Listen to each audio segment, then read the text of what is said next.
it's very much a credit-focused investment mindset about not making mistakes, being sufficiently diversified, and putting together a robust portfolio that's going to generate income over time. So there is a convergence there which we need to be aware of. I think that's the right approach. You're getting an extra element of diversification there as well. Imagine spending an hour with the world's greatest traders. Imagine learning from their experiences, their successes, and their failures. Imagine no more. Welcome to Top Traders Unplugged, the place where you can learn from the best hedge fund managers in the world so you can take your manager due diligence or investment career to the next level. Before we begin today's conversation, remember to keep two things in mind. All the discussion we will have about investment performance is about the past, and past performance does not guarantee or even infer anything about future performance. Also understand that there's a significant risk of financial loss with all investment strategies, and you need to request and understand the specific risks from the investment manager about their product before you make investment decisions. Here's your host, veteran hedge fund manager, Niels Kostrup Larsen. Welcome back to another conversation in our series of episodes that focuses on markets and investing from a global macro perspective. This is a series that I not only find incredibly interesting, as well as intellectually challenging, but also very important given where we are in the global economy and the geopolitical cycle. We want to dig deep into the minds of some of the most prominent experts to help us better understand what this new global macro-driven world may look like. We want to explore their perspectives on a host of game-changing issues and hopefully dig out nuances in their work through meaningful conversations. Please enjoy today's episode, hosted by Alan Dunne.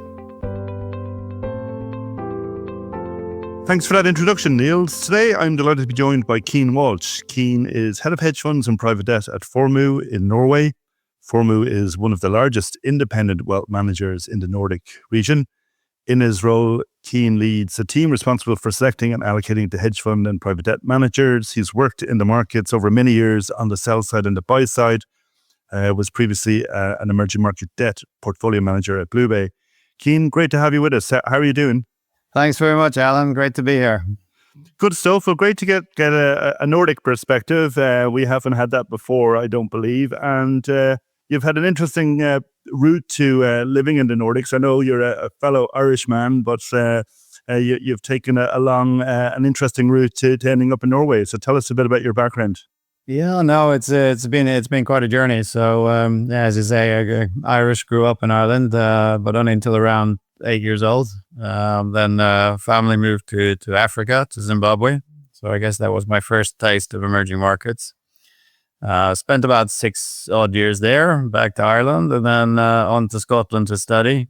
I studied actuarial maths and statistics, and found myself working in London on the sales side initially. Hired by a client after about 18 months, 2 years, and then moved on from there to a place called a startup firm called BlueBay Asset Management. So there was, I guess, my first sort of real money management experience. I started initially on the hedge fund, and then found myself starting a new fund on the local currency side. Good stuff. And obviously, at some point, you made the jump from trading and portfolio management to allocating. Did that coincide with moving to the Nordics? Yeah, I did actually. So, I spent around 8-9 years in BlueBay in London. I moved around 2011 to Norway. I actually ended up working for one of my previous clients that was an investor in my fund. So taking the step from being a frontline money manager to being an allocator. Good stuff. Give us a sense on Formue in the business there. Obviously, it's one of the largest independent wealth managers in the region. In terms of the size and the types of clients and the types of portfolios you're running? Yeah, no, it's it's an interesting setup. It's certainly different to what I was exposed to in the past, which is mostly an institutional client base.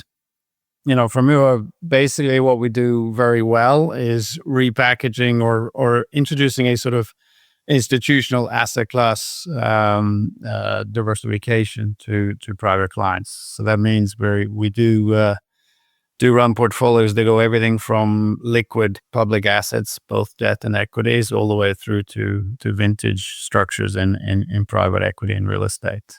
And my area today is responsible, as you said, for the photo hedge funds portfolio, but also for the private credit area. Very good. And I mean, you talk about kind of an institutional approach to asset allocation, etc. I mean, would you see the approach being different to what you get maybe from other wealth management? Is that kind of by design? Yeah, I think there's there's an interesting there's a lot of interesting things happening at the moment in terms of the democratization of asset classes, specifically the alternative space. So it's not an easy one to find the right solutions either. There is the colored distributor model, which you basically white label, or you find a fund that you can sell to retail and you distribute it accordingly. And then the other approach, which we tend to favor, is by being an institutional investor, diversifying a portfolio. So, for example, be it in hedge funds or be it in private credit, putting together 4 or 5 top caliber managers and selling the sort of package solution or distributing the package solution to our private clients.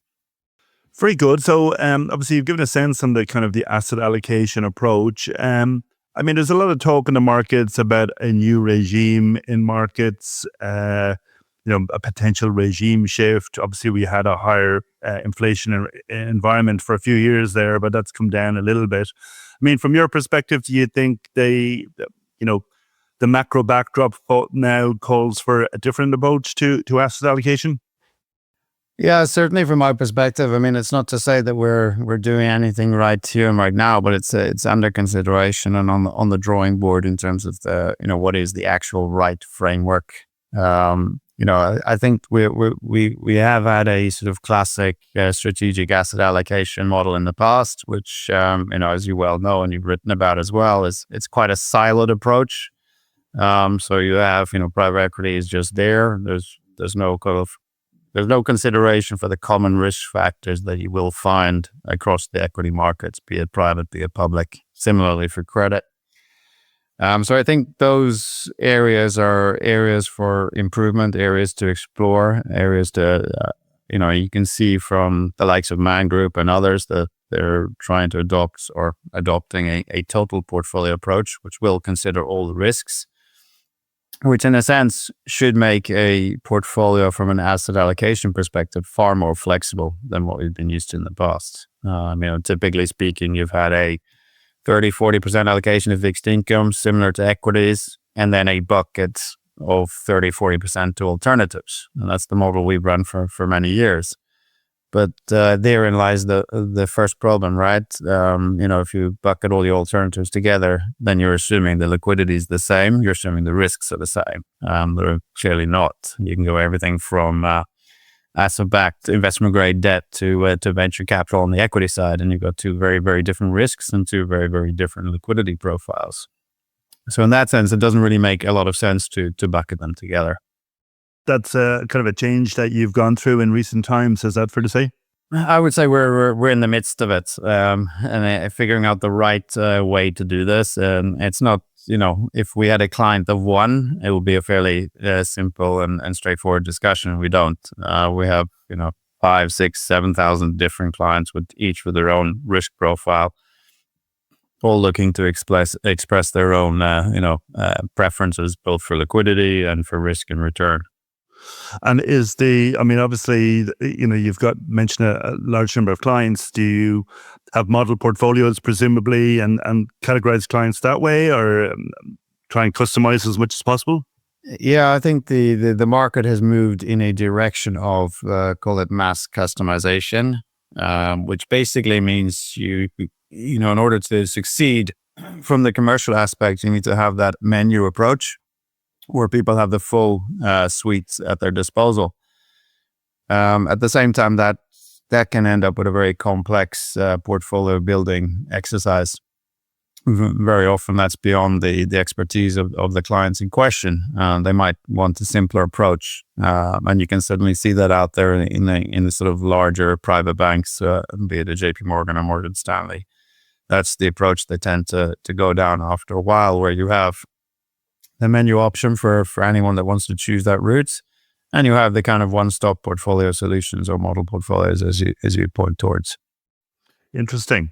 And I mean, you outline at a high level the asset allocation with still a decent allocation, say, to fixed income, 30-40%. And obviously a lot's been written about the 60-40 portfolio. It was the standard for a long time. And, obviously 2022 was particularly challenging for that kind of approach. Obviously yields are higher around the world now, so there's certainly an attraction for fixed income, but at the same time, questions around the kind of the role of duration in portfolios. So what's your thoughts on all of that? Yeah, I think, you touched on it earlier. We believe we're in a different macro environment, a sort of new economic era, which probably requires a different set of assumptions than what we've been used to. What we've been used to there, I'm referring really from the 90s all the way through to 2020, when you've had effectively declining yields, and you've had that diversification benefit from bonds and equities. And that's really where the 60-40 portfolio was born, right? And so post that, now we're in a period where we have inflation slightly higher than I guess comfort zones, for want of a better word, a bit more volatile and less clear. And the history, if you look through financial markets and the history there, what you find is bonds and equities, specifically duration within bonds, tend to correlate quite highly in those periods when you've got more and more uncertain path in inflation. So what that does say is that you need to really think about your diversification, and the reason bonds are in that 60-40 portfolio, specifically duration, is really to do that diversification job. And if that's not doing that job that well, then you need to find other things that are going to do that job a bit better. And other things can be, a fund of hedge funds portfolios, for example. You can also look towards, higher yielding credit, floating rate credit, which will generate that income or that yield without the risks of having that underlying duration component. So I think, in terms of the asset allocation model, I think, if you start thinking about a total portfolio approach, you've got your equities on one side, you got your debt or credit on the other side. And in between, you have these, what I'd term as diversifiers. And diversifiers can be that fund of hedge fund strategies. It can also be duration. It can be things like gold, things that really don't correlate with either debt or equities. But I like to separate both the credit and the equity side of things, simply because the investment approach for each one of those is inherently different. Credit's all about avoiding losses and generating income. Equities, you're looking for growth. You're looking for compounding returns. You're looking for the upside. Yeah. Interesting. And obviously you kind of make the case for a total portfolio approach. And it is something that we're hearing a lot more about lately from institutions. Practically is that it sounds like common sense, and I think it is, but I think the challenge with executing total portfolio is just maybe more organizational in terms of often you have more siloed approaches. So for a firm like Formue, is that a challenge to kind of to be nimble enough to execute that total portfolio where you're kind of literally deciding between, say, private equity and something very different, such as a hedge fund strategy? Yeah, I think it is difficult. It's not easy, and I think it's difficult for everyone. You have some investment communities where the board is setting their investment lineup or strategic asset allocation, and in that sense, you really don't have that ability to look towards a total portfolio approach. But I think when you distill it down and separate out the risks into that, as I touched on, that sort of three asset class, be it bonds, equities, and then diversifiers, and that encompasses both public and private in each section. Then I think you're some ways along the road. Maybe the eventual optimal solution is a hybrid somewhere between the two, where you have the rigid framework of the SAA, which anchors your portfolios, if you will. But at the same time, you're acknowledging that the market environment has changed, and you need to really tilt or alter your exposures to reflect that. And obviously, alternatives are a key part of the portfolio, as you mentioned, and that's everything from kind of privates to public markets. I mean, I guess dealing with high net worth clients and private clients, there are different degrees of sophistication. So is there, a big education challenge in executing that side of the portfolio for clients? Yeah, there is. I mean, there is a call it a knowledge gap. There is you have this competing products as well. You give a menu approach to private clients. Initially, they're going to be comparing you against everyone, and very often you end up comparing apples and oranges or apples and bananas, for want of a better expression. So it's not as simple as, going to call it institutional level investor and basically distilling all the numbers into risk and return and presenting them accordingly.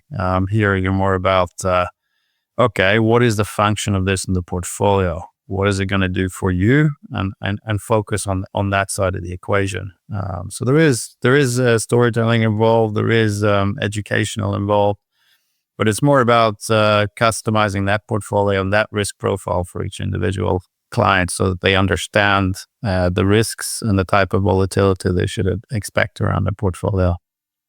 And I mean, fair to say then that clients wouldn't necessarily understand or have a strong appreciation for all of the various strategies that you allocate to, but it's more understanding where they fit from a role perspective. Is that it? Correct. Yeah, it's a function, right? So I like to use the expression, if you think of your hedge fund portfolio, to use that as an example, that's the forest. You don't start talking about the trees. That's the individual components of that portfolio, but more the forest is there to do this for your portfolio. And I think once you start focusing a lot on that, then I think the sort of educational aspect becomes inherently easier. And how about when strategies, become more challenged or maybe are not fulfilling the role that you were hoping for them to play in the portfolio? Does that create challenges from that perspective?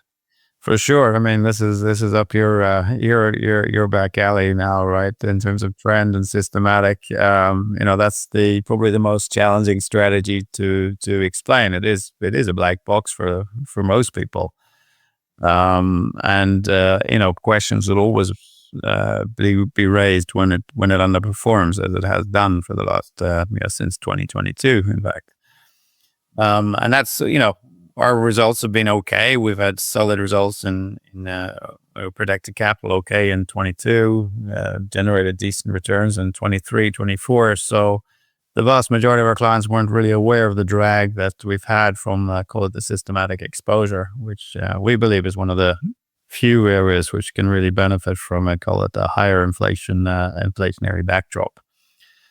But we have to be patient, as you well know. I mean, the odds are you will throw in the towel and then suddenly it starts to work. And that's absolutely the thing you cannot do in this role. And obviously, as you say, it's been challenging since 22. 2022 was a good year, obviously, for trend following and many strategies like that, and even 2021 as well. I guess, is it easier if clients have been through that journey for a number of years and then more difficult if it's people have just come into allocating to a strategy that they haven't seen work? Is that part of the challenge? Yeah, that is definitely part of it. So the way we tend to look at our hedge fund portfolio is, we'll focus always on the sort of mid cycle horizon. So, and that for us is a sort of 3 to 5 year rolling period of returns. And if we run the numbers on that and show the history, I mean, we've been running the portfolio, I guess it's coming up on 20 years in the next couple of years. So it's got a fairly long-term track. And what you see very clearly is that the sort of 5 year rolling returns, annualized rolling returns, sits pretty stable over time. The 12-month rolling returns can be anything from a -4, -5 up to, a +25. And then and then 3 years somewhere in between. There's very, very few periods where we've had a sort of negative 3 year rolling return period. We're actually in one of those right now.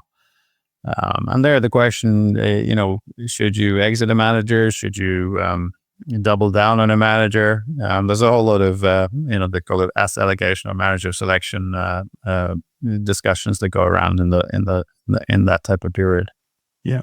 And is it fair to say that at a high level you're trying to achieve an all-weather type exposure? I mean, it's an expression that gets bandied about a lot and maybe is not exactly what portfolios are designed, because obviously some portfolios are inherently more growth oriented. So would you say it's more growth or more all-weather in nature?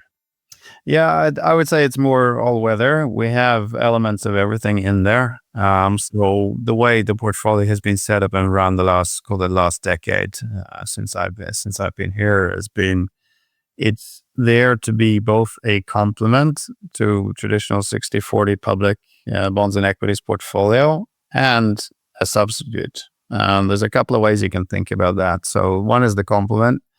You can add it on in a sort of, down 20% to the hedge funds funding equally from a 60-40 portfolio. So funding both from your bonds and your equity side of things. And you get you improve the risk reward in your overall book. And that's sort of one way of doing it. Another way of thinking about it, which I prefer to think about it, is, let's just start with your bonds or your equities. And if you start building out your exposure in bonds and equities, you start with your passive index exposure typically in order to control your cost levels. You move into your long-only active, both on the bonds and equities. And then there's a step 3 there, which I believe is where hedge funds can really come into their own, specifically looking forward rather than looking back. And that is utilizing hedge funds as your active public market exposure. So what that would mean is replacing your long-only active equity manager with a long-only active, with a long-short, the 130-30 type setup within equities. That in itself, for me, has the sort of, if you look at it in terms of potential alpha, it's about 5-6 times what you would expect from a long-only manager. And the same is true on the bond side. So if you start thinking about, and this is again back to the sort of a total portfolio approach, and start thinking about it in that sense, an allocation to hedge funds, for me, specifically hedge funds that are operating within credit or within equities, which are more kind of risk-taking type of hedge funds or growth focused or higher return focused. That's an allocation to active management. That's it. It's not a specific allocation to hedge funds. And then the rest of the hedge fund portfolio can be geared more towards, call it a discretionary macro or systematic macro side of things, which can really give you that diversification benefit when you want it. So I think the issue with blending in both the equity risks and the credit risks comes down to that, right? So your systematic portfolio, your macro portfolio starts to work really well, for example, in 22. But your return profile is going to be dampened by the fact that you still have some credit hedge funds or still have some equity hedge funds in that mix. So again, separating out those risks into the different components aids portfolio construction. It doesn't hinder it. Yeah. And obviously you're an advocate and a believer in the likes of trend following, macro, quant macro. I mean, do you think the fact that you come from a trading background, you've been on the sell side, where you've seen those kind of trading strategies work, is that part of the belief? Because, I asked that question because obviously not everybody embraces these types of strategies, and often there's some skepticism about the durability of the returns. But I mean, is that part of it, or is it just the kind of empirical evidence supporting them? I think it's the empirical evidence is one thing. I don't think you can argue with that. I think the other part, the questions will always come up. Are there too many people doing it? Is the alpha being taken away? The evolution of signals, the evolution of trading models, it continues. The research continues. So I think anyone who wants to really think about how things evolve, things about how markets and how durable some strategies are and how not. I think the book from Jim Simons or by Gregory Zuckerman that wrote it, The Matters of the Market, that illustrates actually the history pretty well. And that history is still what's happening today. So a model that's delivered alpha doesn't, it might have a half-life of 6 months, and then a new model comes in and replaces that. So there's a continual evolution. And then when it comes to systematic and trend, I mean, it's an unemotional strategy, right? There are no emotions involved. So the data is what it is. There's always trends. There's always things happening. There's always price signals. They're not going to go away. So I think when you distill it down to the sort of basic facts, all that happens in a drawdown like this is that the risk levels drop until the models get a more sort of confidence signal and a clearer way forward. And I think they're better. And I go back to 22 as another example.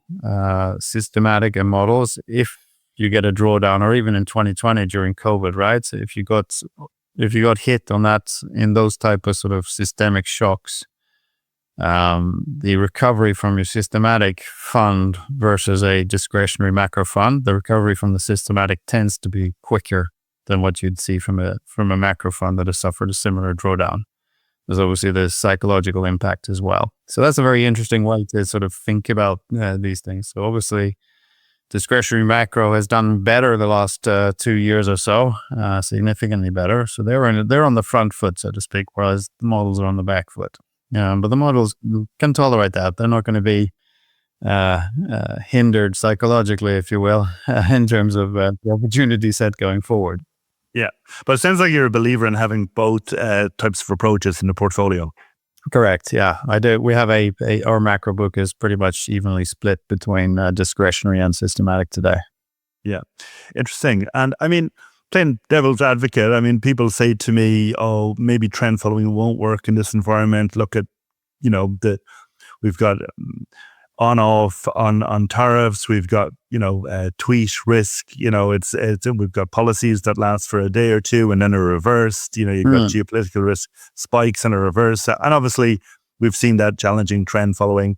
And people say, oh, maybe that's a reason not to allocate to it. But I mean, obviously, that's not your view. But how do you kind of park that risk or park that scenario and retain your conviction in these strategies? Yeah, I think it comes down to sizing, right? You need to have the sizing of your trend exposure. It can't be too big for the portfolio. It can't be too big for the risks or the way you put together a portfolio for individual clients. And as long as you can control that side of things, you can tolerate most. It's not an easy question to answer. There is no really right or wrong answer either. I do think it's something that can work. I think you need to be extremely patient. We saw, trend following in particular. It took a while to work in COVID as well. It didn't work instantly. It took a long time to work during the financial crisis in addition. So I think if you look back at the data, I think trend following, if you look at the SocGen index or something like that, it was down 15 to 20% in 2007 and up 20% or 25% in 2008 when equities were down 50. And, in the same fashion in discretionary macro or risk-taking or proprietary trading that went on in those times, I know, several people who were out of a job in 2007 by being short the market. So, you have to respect the market and the price action. I think trends and models do that better than most. And you can't be pig-headed about it either. You need to be humble and maintain that sort of sensible, balanced risk approach. Yeah, and it sounds like on this side of the book, it's all about finding diversifiers, like as you say, discretionary, quant, macro, CTAs. I mean, do you hold any kind of long vol strategies or protection strategies, or again, is that a challenge having that bleed when you present that to clients? Yeah, that is a bigger challenge. I think when you start pairing them with their underlying exposures, then you can start talking a little bit more or being a little bit more sophisticated in how you do that sort of thing. So examples like I touched on earlier, if you have an equity allocation and you want an active equity allocation, you could actually overlay a trend or CTA with your equity exposure. So whether you want to term that as portable alpha or whether you want to term that as return stacking, I think you can call it one or the other. But for me, it's just straightforward capital efficiency. I know obviously that's not going to be for everyone. That's for, call it, the more sophisticated level of investors, both on the private and on the institutional side.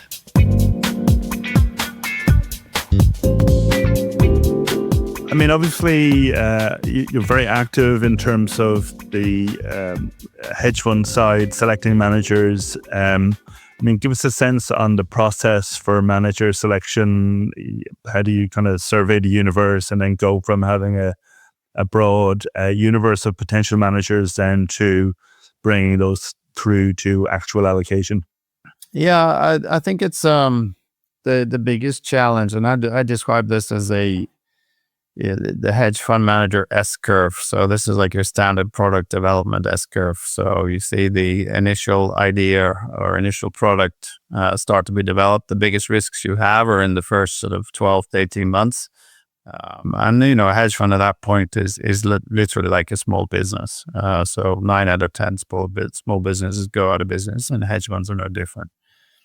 So you need to have all the operational investments, compliance, regulatory, all those need to be in place, right? So that requires a decent size of AUM to start with. And then, assuming all those are done, you have the sort of, call it what we call the growth period. So the next 3 to 5 years are crucial. Obviously, investment returns have to be delivered. Very often you can get some very sizable risk-adjusted returns in that period. And then what happens after that? So it's there's two routes to go. Either you successfully recruit and develop and diversify your business into different areas, or, and this is kind of looking back the last 10, 20 years, you assume that you are the best at everything, and you take on more and more risks without delegating those risks. And there are a number of high-profile names that have struggled on that basis. So there are very, very few firms that have managed to grow from the kind of single strategy into a multi-strategy and continually push and continually develop their internal personnel in order to manage money successfully in the future, as well as how they started. So it is it's very much a sort of psychological evaluation as well, right? So a hedge fund manager that starts out often isn't that wealthy. They have some money, and by all comparisons, they're very wealthy compared to the average citizen. But in hedge fund terms, he's pretty poor. After 3 to 5 years of success, he can be pretty wealthy, and that itself results in a changed risk profile for most people. They're no longer looking to shoot the lights out. They're suddenly looking to just conserve and preserve capital. And you see that very, very often as well. So there are a lot of factors there. I think that to sum up, a hedge fund exposure, a particular hedge fund is not for life. It is something that it has a half-life, and that half-life is somewhere between 3 and 5 years, which again means in a portfolio, we tend to run a fairly concentrated portfolio, which is around 10 to 12 names will take up 80% of the capital. And then we have a turnover of maybe 1 to 2 names per year, which again ties back to that sort of lifespan or half-life of a hedge fund manager. And for those 1 to 2 per year, I mean, does it tend to be top down or bottom up or a bit of both, or do you go out and say, okay, we could do it adding a new global macro manager, or we could do it a bit more on the quant directional side, or is it more good managers present themselves to you? It's a bit of both. I've seen a typical situation when we might exit a manager or consider exiting a manager is when either if they've deviated from their strategy, that's a no-go for us, then it's a straightforward exit. But if they've continued doing their strategy and just caught offside by the markets, this happened in COVID with one of our discretionary macro managers. They got it wrong. We're very upfront. We got it wrong, guys. We didn't think it would be as big as a deal as it is. They cleaned out their portfolio the next day. We had a long conversation with them. We believed in their process. The area they were focusing on was emerging markets, but they had built out a very nice portfolio of pretty safe investments, in our view, which were heavily discounted after COVID. So what we ended up doing in that situation was doubling down on our capital whilst respecting the high watermark that we had in place before. So that's the type of decision we have to take, in the sense, do we exit that manager and pick a new guy at the bottom of the market and pay full performance fees, or do we double down on the manager we believe has been a bit humbled, is still a good manager, that doesn't change, and come in on a very low sort of a fee deal, if you will. We're in the same situation now on the systematic side. So we have a number of systematic managers which are doing various different forms of systematic trend across a multitude of markets. And then the question for us would be, well, this guy has done much better, or their trend performance is much better. Should we just replace one for the other? But then it becomes more a question of, well, these guys are 20% under their high water mark. I'm going to come in and pay a new guy 20% or 25% of their performance fees from day one. And then once you start backing out and working out the math and the fees, you kind of figure out, well, I don't really want to do that, at least not here or not now. But other parts of this strategy that have worked particularly well of this new manager that we're considering. In fact, there is an equity piece, an equity market, a market neutral piece that works extremely well in this environment. And it's a type of exposure we don't have. So maybe the right decision for us is to just focus on that part of the portfolio right here and now, whilst keeping the rest of our systematic trend, which effectively has no performance fees until they regain the high order marks. And so I think the capital efficiency, the fee netting, being conscious of when you exit, why you exit, and what are the alternatives. Is it better to stay, or is it better to be quit and move on to newer pastures? So those are all very valid questions. And as everybody knows, I think cost can really eat your returns very, very quickly if you're not careful. Yeah. But it does sound like, it's absolutely valid, that fee sensitivity, but maybe does that keep you allocated, or it's at least it's an incentive to stick with a manager that if you didn't have that performance fee element, might change numbers, but it is still valid, obviously, because if you need to find somebody else, they have to be that much better on a forward basis. Isn't that right? That's correct. Yeah. So you need to, suddenly they need to be, 20% better than what you have. That just matches your returns, right? So exactly. Yeah. So there is a very strong argument to sticking with a manager if you invested with them in the first place. So there must be something good about them. Has anything changed? And that's where I go back to the earlier comment. If their strategy has changed, if they've deviated, if they've gone a little bit off piste, then that's more an argument for exiting than actually poor performance. Poor performance should be expected from everyone from time to time. Otherwise you're running a Peter Madoff or a Ponzi type scheme. So we don't need to go into those. But I think, you should expect, in a portfolio of 10 managers, I fully expect 2 or 3 of those managers every year to be having a poor year. And that poor year means like way below their expected return profiles. And obviously fee sensitivity is important. We've seen the growth of the multi-strat pod shops, multi-manager pod shops in recent times, which are obviously, unapologetically expensive, I guess it's fair to say. Is that an impediment to allocating to those fees? Yeah, I would say actually it's not an impediment, because it's the net of fee return stream that you're really looking for. But what is an impediment to the pod shops or the multi-BNs for us is the liquidity profile. So the fees are one, and paying away half your fees, nobody really likes to do that. But if you're getting a very stable return stream of 10 to 12 to 13% every year, you're not really going to complain too hard about it. But, when you're running a portfolio of relatively liquid hedge funds, and by relatively liquid, we run a fund that has monthly subscriptions and quarterly redemptions. We can't do that with an allocation to the multi-PM pod shops. Their liquidity profile is annual, even less than that for a number of the bigger ones. So that's a bigger impediment to us than the actual fees. But fees are sensitive as well. We're fully transparent with our end clients. And again, if we start reporting a big chunk of our portfolio has, 40, 50% of your total returns are going away in fees, you're not going to get a lot of takers on that type of argument either. Yeah. And I mean, you mentioned the S curve for, the hedge funds, their growth from early stage to more established and more diversified managers. I mean, at what stage are you happy to allocate? I mean, there's obviously pros and cons at each stage, but are you happy to underwrite kind of early stage risk with emerging managers? Yeah, we have done so, and we in fact run a sort of an early stage seeding program. That program we're running via an investment in Blackstone today, and Blackstone have a seeding vehicle for new starts. We don't have the manpower, the capacity to do all of that ourselves, but there is back to the S curve, that sort of early stage return stream is particularly attractive.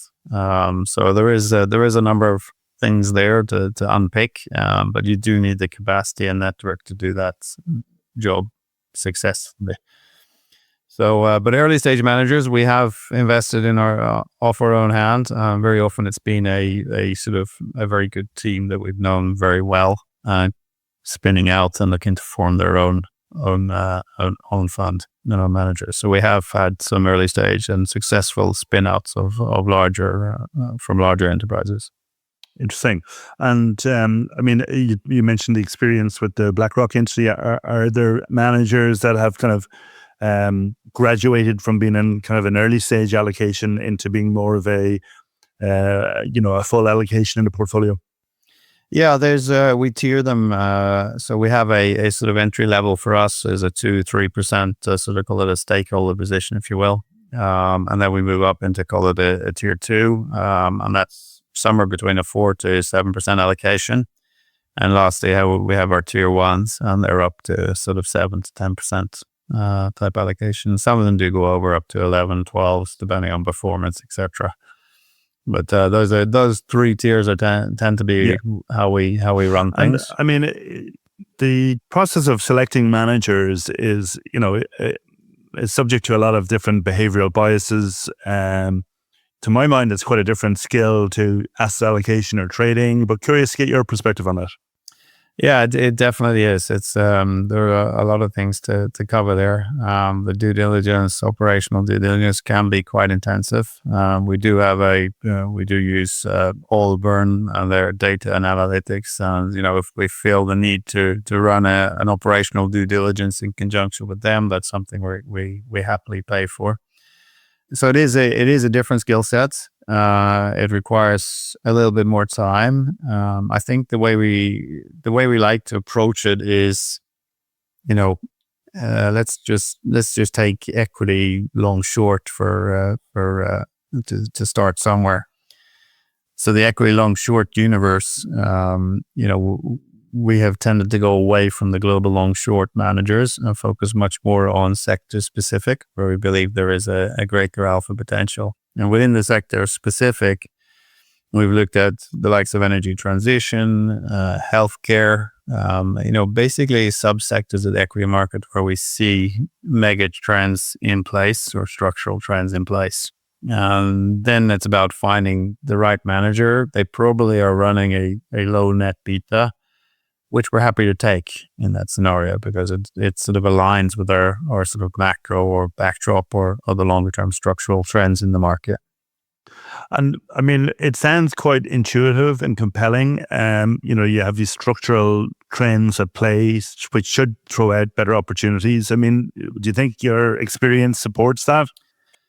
Yeah, it certainly the last decade or so, the numbers have it's paid its dividends. We have had investments since 2013-14 in a manager running a sort of 40% net in long short tech. We've had a similar experience within healthcare. And latterly, since around 2018-19, we've had a manager focused on a little bit more market neutral, but focused on the energy transition. And all of those have been very profitable investments for us. Okay, interesting. I mean, in terms of I suppose the main challenges, we did touch on some of the behavioral biases briefly, but I mean, you mentioned some of the decisions to exit, style drift, etc. I guess there's always the obvious ones like changes of PMs. But I mean, it's one thing saying you should expect a drawdown, but presumably when it's in it, managers in a drawdown, it can be challenging. I mean, how do you reconcile that kind of qualitative perspective with the quantitative? Do you have hard stop loss limits, that kind of thing for managers? We don't run hard stop loss limits, but typically speaking, reviews would occur when we see a manager running, 1 to 2 standard deviations away from our expected returns. And just to clarify how we would view our expected returns, we tend to run it on a risk basis. The sort of hurdle to come into the portfolio for us is a Sharpe or a risk reward of 1. So your returns are going to match your risk on a 1-for-1 basis. And so that kind of gives us an oversight as to what we should expect. And then, 1 to 2 standard deviation from then, depending on the market, is it a sort of systematic shock or system-wide shock, or is it something a bit more manager specific or market specific? And they tend to create reviews first, conversations around that, why it's happened, what the approach is from the manager, what they're looking to do. Does that view from that manager align with our view on our interpretation of the market environment? We will always cross-check, find out more. I mean, if it's an event-driven European manager involved in a few sort of mid-cap situations, we have a number of others we can call to fact-check, to clarify, to verify, what is this the right approach or not, and is this an investment still suitable for us or not? So all those conversations take place around, specific drawdowns, and that's in addition to the sort of monthly, quarterly catch-up with managers that we tend to run regularly. Okay. Maybe just switching gears a little bit. I mean, obviously you have responsibility for hedge fund allocations and private debt, private credit, which quite different from trading strategies. Does that require a different mindset, a different perspective when you're looking at that universe than when you're looking at trading strategies? Yeah, it does, and it's a continually evolving space on the private credit side of things. So on the trading side, it's a bit more sort of you're looking more on the risk. How do they manage risk on the portfolio level? How do they control in terms of drawdowns? On the private credit side, that has to be done at the investment level. You obviously don't have the liquidity to manage around any specific events. So it's very much a credit-focused investment mindset about not making mistakes, being sufficiently diversified, and putting together a robust portfolio that's going to generate income over time. And therein is a little bit of the problem set with competing products from be it high yield, which offer daily liquidity, even though I think most people in markets realize that that daily liquidity is a little bit of an illusion at times. And now we have the likes of Apollo and the likes of a number of other bigger firms on the private side claiming that the liquidity on the private side for size is coming close to matching that on the public side. So there is a convergence there which we need to be aware of. And there is also, as I said, the competing products between public versus private, which is the right one. Should you have a combination of both? I think that's the right approach. You're getting an extra element of diversification there as well. And obviously you've got responsibility for the private debt, private credit side of the portfolio, as well as the public market hedge funds. Does that require a different approach, a different mindset when you're thinking about allocating in that side? Yeah, it does. I think just to summarize that very quickly, on the hedge fund side, you're typically going to be looking for or evaluating the sort of ability to manage risk. Whereas on the private credit side, I think it's more of the ability to manage the sort of the business, if you will, right? So you need to ensure that you have the loan demand on one side or the ability to originate all your loans. And that's really where the alpha component is. So what I would say on the private credit side, the key difference, there's less of a quantitative approach. There's far more of a qualitative assessment. And obviously the usual sort of bells and whistles in terms of alignment of incentives for from the managers, analysts, all the way through to the whole organization. So it is a different ball game when it comes to that. The other key aspect is once you're in a private credit fund, particularly a drawdown, you are there for a considerable period of time. So your time horizon is not as flexible as it is on the hedge fund side, where you might have a turnover every few years. On the private credit side, it's a much longer term business building aspect. So you'll typically be around for, or have that relationship, or increase the value of that relationship over the better part of a decade. So as you say, it's not something you can exit very quickly in some situations. So it's much more of a long-term relationship. I guess, does that make you be a little bit more cautious when it comes to manager selection, would you say?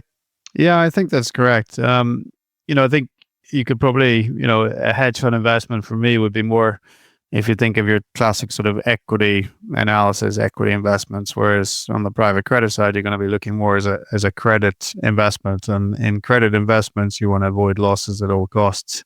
So you want to ensure you've got enough structural protection to manage the downside, the ability of the organization to run workouts when there's a need to run workouts. Avoiding the simple mistakes, right? So I'm not going to say we're perfect. We have made mistakes in the past. We've learned from them. The private credit markets are evolving, have been evolving for the better part of the last 10 years. I mean, they basically didn't really exist pre the financial crisis. It was essentially a financial crisis baby, if you want to put it in that terms, for outside allocators. And obviously the evolution of the market structures, I mean, they've started with the sort of vintage closed-end structure. And even back in 2017, when we first began dipping our toes in private credit, we were pushing pretty hard because we saw no reason why there shouldn't be a evergreen solution to private credit. When you add up all the costs of due diligence processes and to re-up into the next vintage, and then the sort of frequency that those come around, and they're much higher frequency than you'd see from a private equity player. So in that sense, you do have there's a huge sort of business burden in terms of costs of doing that type of approach from a vintage structure, which is basically removed from the liability side of the equation for people looking at more semi-liquid structures or evergreen structures for private credit. And obviously, the key thing there, you're avoiding your J curve, right? You're coming into either a relatively new portfolio or a portfolio that's already ramped up pretty well, so you know what you're getting at the outset. Yeah, and I mean, the term evergreen obviously reflects the fact that there is liquidity in these structures. I mean, is there a question about what is the validity of the valuations that you're getting out at when it comes to getting out, or how do you think about that risk, and what's been your experience in that respect? Yeah, I mean, they're pretty new, right? So the semi-liquid structures have been around the better part of 3 years. So we are evolving our business as well in terms of how we do that and how we construct a diversified portfolio of that type of asset. I think the simplest way is where you start balancing the liquidity that is automatically generated from a portfolio of private debt. So that means the coupon income, the amortizations when they're in place. And if you can match that with your gates, investor level gates of 5% are pretty common on a sort of quarterly basis. So that's, you can do the math. You're invested for the better part of 5 years from start to finish. And if you think of the average life of a private credit loan, it's going to be around 4.5 years. So in that sense, when you put together a portfolio, then you can see that the cash generation in the portfolio will allow for that type of liquidity. Now, where you have to be cautious of is if you don't have investor level gates and you have fund level gates, then you can be sitting with investors or a particularly large investor that might take up the full 5% on one gate or one quarter, and then you don't have that liquidity. So I think it's very important. It's a very important part of the due diligence process in order to ensure that you're not sitting short on liquidity when you don't want to be in that position ever, whether it's private credit or whether it's rich hedge funds. Yeah. So, I mean, you mentioned that it is still a relatively new asset class in the grand scheme of things, been around since the financial crisis. So with any asset class that I guess emerges and is new, on the one side, people are pointing to great opportunities and other people a bit more skeptical, pointing to potential risks. I mean, from your perspective, any obvious areas of concern or, as we went into a tightening cycle, were you worried about default risks escalating or anything inherently part of the private credit structure and that side of the industry that you think needs to be looked at or would be a concern? Yeah, I think it's, with any sort of new asset class, you're always going to have that risk that there's too much money that comes in too quickly. And, that is certainly a risk for some parts, maybe the sort of investment grade direct lending areas or the sort of the areas of the market which are relatively commoditized. And there are some, that's for sure. But I think if you're smart about it, it's, there is a clear benefit to private credit versus public credit, both from the borrower's perspective and from the lender's perspective. And I don't think that's going away. That's a structural shift, a structural change. The banks are not going to be the main provider of these types of loans anymore. It is going to be private credit funds. And I think that's fairly obvious. It doesn't really matter which material you read, you're going to end up with that similar type of conclusion. And similarly, you have the size, the absolute size of the asset class. There's a lot of people looking at I think the latest numbers I saw were 2.5 to 3 trillion in size, which is vastly bigger than what you can find in the real estate market today. Therein lies the sort of conundrum for us and for many other asset allocators out there. I think if you look through most asset allocation models today, you're going to find a far higher weighting to real estate than you will to private credit. And already, based on just market size, you should have the opposite. You should have private credit as a bigger component. But again, lack of history, lack of track record, lack of going through different cycles, and how robust is the private credit model? How robust are the individual managers that are out there today, and can they survive a credit shock or a systemic shock of the magnitude we've seen in the past? So I think those are all valid concerns, and but I think once you address all of those and do your homework, you come out with a similar conclusion to what we have, which is it is a valuable component. It's a yield component for your portfolios. It is a fairly effective yield replacement for public fixed income. And I think the last point, which is probably very relevant for a number of people, it really does depend on your jurisdiction and how credit or debt investments are treated from a tax perspective. But more often than not, the sort of private credit, due to the liquidity, is treated more as an equity investment from tax reasons. So you don't have the coupon income that you get charged tax on or income tax on. So I think that's also a valid point and an extra, almost a hidden benefit in a way, or a less known benefit for many investors. Interesting. I mean, credit as an asset class, public or private, it can behave like equity at sometimes in terms of in more risk-off periods. And equally, I guess there can be periods where equity markets might be flatlining, and obviously in the credit markets, you're picking up the coupon, the income, so it could be advantageous from that perspective. I mean, do you look at the two asset classes from that perspective in terms of the relative attractiveness of equities versus credit, maybe on a multi-year basis, and tilty allocations, or are they pretty stable allocations to the two? Yeah, I mean, I think that's certainly we in the investment team look at it in that way. I think, maybe the future state for putting together asset allocation portfolios I wouldn't term it as sort of tactical asset allocation, which I think is much more short term. I think that's best left to hedge funds and the other more short term risk managers out there, but more of a dynamic asset allocation approach. So, I mean, if you think about the world or the market cycles in sort of 4 simple cycles: inflationary boom, disinflationary boom, stagflation, and deflationary bust.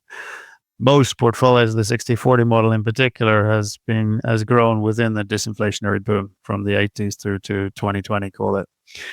And post there, we're going through a period of, call it, very unstable growth. It's quite volatile post-COVID. You have inflation issues and you have deglobalization issues. So whether we end up in, more of a stagflation or a continuation of what we've seen, or an inflationary boom, that remains to be seen. Nobody knows. Nobody can predict that. But obviously, there are certain investments which will prove to be more immune to those type of environments than what we've had in the past. For want of a better way of saying it, my sense would be that credit markets, particularly well-managed credits with a focus on the downside risks, are likely to produce, similar, if not better, return or quality of returns than you're going to see from broad equity markets. Okay, interesting. Well, we're coming up in time, and we do always like to get some perspective from our guests towards the end of the conversation on, I guess, maybe advice for people coming into the industry, or even, I suppose, things you've done or read through your career that have been influential. So if you were, to give advice to somebody who wanted to develop a career in hedge fund or private credit allocation, what would you say? Yeah, I think read, consume as much data as you want. I think today, certainly in the post-COVID world, there's a lot of very good sort of publicly available information, be it in the form of webinars or annual investor meetings with, I think in our own country, Norge's fund, Nikolai Tangen, that runs the MBIM fund today, has a podcast, which I think is fantastic and gives you great insights into how they think and how the best CEOs in the world think. At the same time, they have an annual meeting and they invite people like Howard Marks and other sort of well-known top investors out there, and read, right? Some of the best books out there are I think one of the ones that I mentioned already was that with Jim Simons, the Man Who Sold the Market. Is a fantastic read for anyone looking to get into hedge funds. Not saying it's repeatable today, but there are techniques and things in there which give you a hint as to how these programmers, or how systematic trend can work in the various different markets today. And the other one then, when it comes to sort of asset allocation, is I guess the Fear and Greed, or I think the book from Howard Marks, Mastering the Market Cycle, is a fantastic read as well. Goes through the different market cycles. That's not really what will generate you the alpha. It's more the identification of what the market perception is at that time within that market cycle.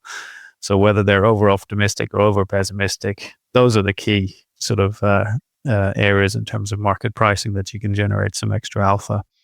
And that again sort of leads back to what I talked about earlier in terms of a more dynamic and less static asset allocation over time, focusing more on the kind of 3, 5, 7 year type cycles. And really, I think the whole asset allocation game is really about stacking the odds in your favor. And if you manage to do that, manager selection is a distant second.